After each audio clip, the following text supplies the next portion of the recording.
وہ دونوں بچے بے یارو مددگار پھر رہے تھے.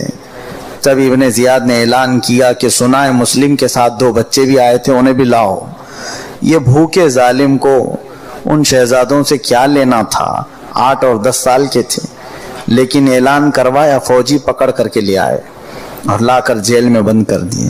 چھوٹے بچے, ارے مسجد نبوی کی قیادت کرنے والے یہ بچے جب آ جائیں تو صحابہ اپنی صفیں الگ کر دیتے تھے, اور ان بچوں کو آج پہلی بار جیل میں ڈالا جا رہا ہے.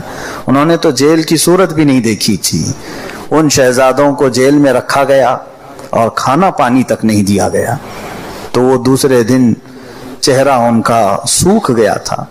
جیل کے جو داروغہ تھے, مشکور نام, وہ سچے مسلمان, اہل بیت سے محبت کرنے والے, ان سے ان کا درد دیکھا نہیں گیا.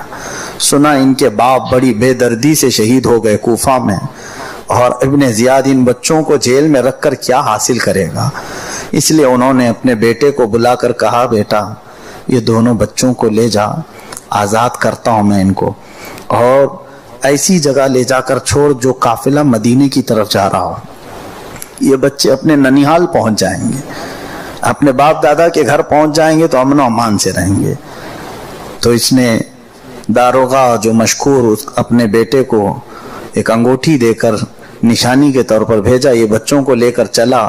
ایک قافلہ جو حجاز کی طرف جا رہا تھا قادسیہ کے راستے, تو وہ نوجوان لڑکا ان دونوں بچوں کو بتاتا ہے کہ بچوں دیکھو, یہ قافلہ مدینے کی طرف جانے والا ہے, تم دوڑ کر اس میں شامل ہو جاؤ, مدینے پہنچ جاؤ گے. تو بچوں نے کہا ٹھیک ہے. پلٹ کر کے پوچھا, پھر ابا کہاں ہے؟ ان بچوں کو یہ تک خبر نہیں تھی کہ ان کے باپ شہید ہو چکے, بتایا بھی نہیں گیا تھا.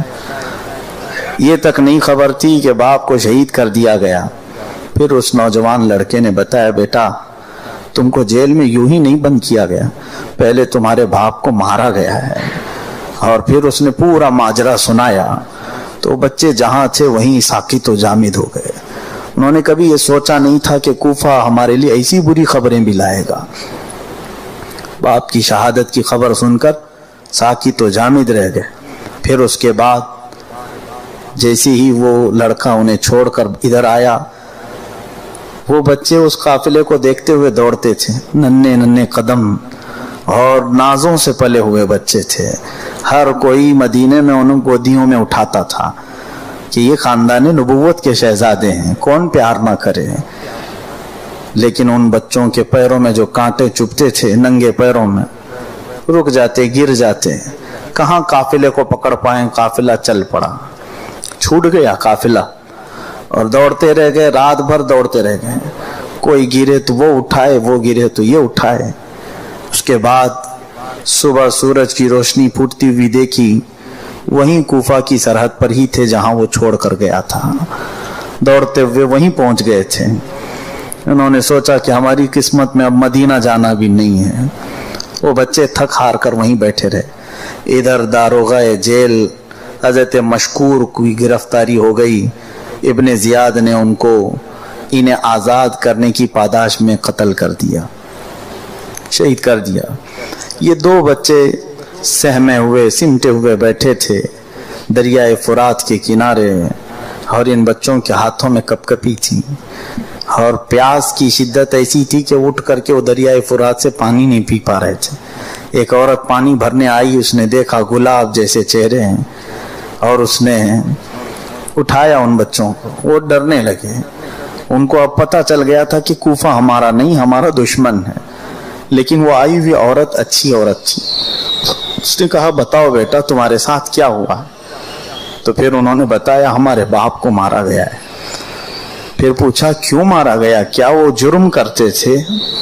وہ شہزادے رو پڑے, کہا ہم جرم والوں کے گھر سے نہیں, ہم رسول اللہ کے گھر سے ہیں. میرے باپ مسلم بن عقیل ہیں. تو وہ عورت کے ہاتھ سے گھڑا چھوٹ گیا. کہا مسلم بن عقیل کے شہزادے یہاں پر بے سر و سامانی. وہ گود سے اٹھائی, ان کو چوما, کہا کہ میں تمہیں اچھے گھر لے چلتی ہوں. میری مالکن ایک زمانے میں فاطمہ زہرا کی خادمہ رہی ہے, وہ تمہیں دیکھے گی تو گھر باہر سجا ڈالے گی. اٹھا کر اپنے گھر لے گئی. یقیناً ان کی مالکن بہت بے انتہا حضرت فاطمہ سے محبت کرنے والی، اس نے جیسے ہی سنا اپنے گھر کا ایک کمرہ پورا سجا ڈالا اور نرم گرم کھانے پکوا کر ان بچوں کو کھلائے.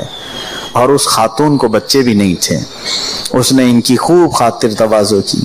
لیکن اس خاتون کا شوہر ظالم حارث ابن زیاد کا فوجی تھا، ابن زیاد کا خاص فوجی بن گیا تھا اور انعام کی لالچ میں جگہ جگہ کی خاک چھان رہا تھا.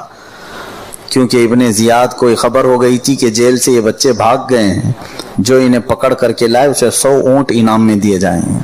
100 اونٹوں کا انعام. پورے کوفہ میں یہ خبر وائرل ہو رہی تھی. ابن زیاد کے فوجی ہر جگہ پھیلے ہوئے تھے. اسی اثنا میں اس گھر میں حارث نام کا یہ شوہر، خاتون دیکھیں تو محب اہل بیت ہے، شوہر دیکھو تو ظالم ہے. یہ بچے اسی گھر میں آرام کر رہے تھے، کھا کر سوئے ہوئے تھے. رات کے وقت دونوں بچوں نے خواب میں اپنے والد کو دیکھا.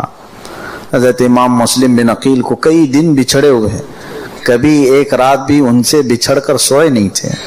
دیکھا تو خواب میں ابا سے پوچھے کہ ابا کہاں ہیں آپ، ہم کو چھوڑ کر کس طرف چلے گئے؟ والد گرامی مسلم بن عقیل نے کہا بیٹا صبر کرو، بہت جلدی تم سے ملنے والا ہوں.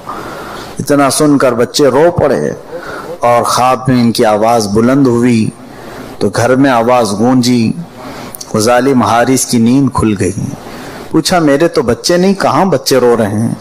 بیوی نے کہا پڑوس کے بچے ہوں گے، سو جاؤ. اس نے کہا نہیں، میرے گھر سے آواز آ رہی. وہ بچے دونوں اٹھے اور دونوں آپس میں ایک دوسرے کا خواب بیان کرنے لگے. میں نے بھی ابا کو دیکھا، میں نے بھی ابا کو دیکھا، اور گلے لگ کر رو رہے تھے. ان کی ہچکیاں بند رہی تھی. حارث کی بیوی مناتی رہی سو جاؤ سو جاؤ. اس کو شک ہوا، وہ اٹھا اپنے گھر کے کمروں کی تلاشی لینے کے لیے. اس کمرے میں آیا تو دیکھا گدے پر یہ دونوں بچے حسین چہرے والے لیٹے رو رہے ہیں. یہ آتے ہی ان کو اٹھا کر پوچھتا ہے تم لوگ کون ہو؟ اب یہاں بچوں کو کیسی امتحان کی گھڑی ہے. پہلے تو ڈر رہے تھے، لیکن اب یہ حالت تھی کہ اس کو اپنا گھر سمجھ لیا تھا. کہا ہم تو مسلم بن عقیل کے بیٹے ہیں. وہ بچوں نے اپنا سمجھ کر کے بتایا. اتنا سنتے ہی اس ظالم نے دونوں کے بال پکڑ کر کے اٹھائے. کہا تم لوگوں کو تلاشتے تلاشتے میں پورے کوفہ میں تھک ہار کر آیا ہوں اور تم میرے ہی بستر پر آرام کر رہے ہو. جب وہ بچوں کے نرم بال پکڑ کر کے اس نے کھینچا تو ان کی چیخیں نکل گئیں. آواز زور ہوئی تو دونوں کے چہروں پر اس نے تماچے مارنے شروع کیے. کہا زیادہ آواز نہ کرو، پڑوسی جاگیں گے. خاندان اہل بیت سے محبت کرنے والی خاتون بڑی منتیں سماجتیں کرنے لگی اور اسے سمجھانے لگی کہ یہ فاطمہ کے لاڈلے، یہ رسول کے گھر والے ہیں، کل قیامت کا دن بھی آنا ہے، ہم ان کی کچھ خاطر تواضع کر کے حضور سے جنت مانگیں گے. تو کون سی دنیاوی لالچ میں انہیں مارے جا رہا ہے؟ وہ اپنی بیوی کی ایک نہ سنا اس کے ذہن پر لالچ سوار کی. عزیزان گرامی، لالچ بہت خطرناک چیز ہے، اندھا کر دیتی آدمی کو. اس کے بعد اس نے کسی کی نہ سنی. انشاءاللہ 1 بجے اذان ہوگی. نہ سن کر ان دونوں شہزادوں کو گھسیٹنے لگا، اپنے گھر کے باہر لے جا رہا تھا. اس کی بیوی اس کے قدموں میں گر گئی روتی ہوئی.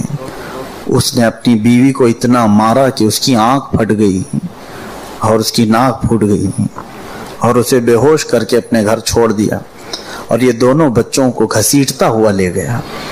پوچھا ان بچوں نے ٹھیک ہے ہم آ رہے ہیں، جانا کہاں ہے؟ بولو تو صحیح، ہم چل کے آئیں گے. کیوں اس طرح سے ہمارا گریبان پکڑ کر کے کھینچے جا رہے ہو؟ اس ظالم حارث نے کہا وہیں جانا ہے جہاں تمہارے باپ گئے ہیں، تمہارے باپ جہاں گئے وہیں تم کو بھی جانا ہے. دونوں شہزادوں کو کھینچتے ہوئے دریائے فرات کے کنارے لایا اور ان بچوں سے کہا کہ اب تم تیار ہو جاؤ، میری تلوار تمہاری گردنیں اڑانے والی ہیں. چاند جیسے چہرے، گلاب جیسی پنکھڑیوں والے ہونٹ کپ کپانے لگے اور نرم و نازک گلے. ہم تو بکرے کو بھی ذبح کرنے سے پہلے آنکھیں بھر لیتے ہیں. ہمارا پالا ہوا بکرا قربانی میں کٹتا ہے تو آنکھ آ جاتی ہے، آنسو بہ پڑتے ہیں۔ جانور تو جانور ہے، لیکن وہ رسول کے گھر والے، ان کو کس طرح سے بے دردی سے ایک بعد دیگرے شہید کیا جا رہا تھا۔ امام مسلم بن عقیل کے یہ دو ننھے سے شہزادے، ان کا قصور کیا تھا، ان کی غلطی کیا تھی؟ یہ کس سے لڑائی لے سکتے تھے، کس سے پنجہ آزمائی کر سکتے تھے؟ کچھ بھی نہیں، لیکن دشمنی کبھی کبھار ایسی ہوتی ہے کہ گھر کے ہر ذرے سے بھی دشمنی ہو جاتی ہے۔ آدمی انتقام کے آگ میں کبھی ایسا جلتا ہے کہ اس سے ریلیٹڈ ہر چیز سے وہ نفرت کرنے لگ جاتا ہے۔ ایسا ہی کچھ اہل بیت کے ساتھ ہوا۔ ان دونوں شہزادوں کو اس نے کھڑا کیا، نہر فرات کے کنارے تلوار چمکایا۔ ان دونوں شہزادوں نے کہا کہ کیا تم ہمارا قتل کرنا چاہتے ہو؟ اس نے کہا ہاں۔ تو اس میں ایک شہزادے نے کہا مجھے مار دو۔ بڑے شہزادے کہنے لگے میرا قتل کر دو۔ تو ننھے نے کہا نہ نہ نہ، پہلے مجھے مارو۔ کہا کیوں؟ کہا ہم دونوں بھائی ایک دوسرے کی تکلیف کبھی دیکھے نہیں، میں اپنے بڑے بھائی کو مرتا ہوا میرے سامنے نہیں دیکھ سکوں گا، بڑا اپنے ننھے کو دیکھنا نہیں چاہتا۔ گلا کھٹتے ہوئے دونوں آپس میں اس بات پہ لڑ رہے ہیں کہ پہلے میرا کام ہو، پہلے میرا کام ہو۔ وہ جگہ بھی ہم نے کوفہ میں دیکھی ہے۔ آج میں ہر سال زیارت پہ جاتا ہوں تو وہ علاقہ آج علاقہ اولاد مسلم بن عقیل کے نام سے ہے۔ پہنچتے ہی ہماری آنکھیں بہہ پڑتی ہیں۔ میں یہ واقعہ وہاں پہ بھی کھڑے ہو کے سناتا ہوں۔ دو شہزادوں کو اس نہر فرات کے کنارے، آج بھی وہ نہر فرات کا پانی لبالب بھرا جاتا رہتا ہے۔ ہم مرغے کو ذبح کرنے سے پہلے 2 گھونٹ پانی پلاتے ہیں، لیکن اس ظالم نے دریائے فرات کا پانی انہیں چکھنے بھی نہیں دیا۔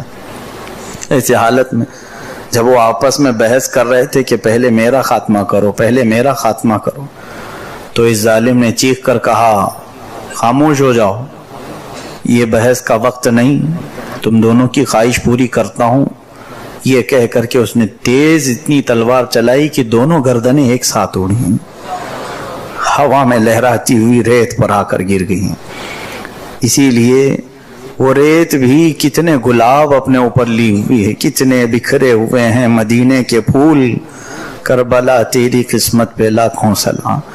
جس جگہ دیکھو ریت پر ایک ایک کربلا میں گلاب رسول اللہ کے خاندان کا بکھرا پڑا ہوا ہے۔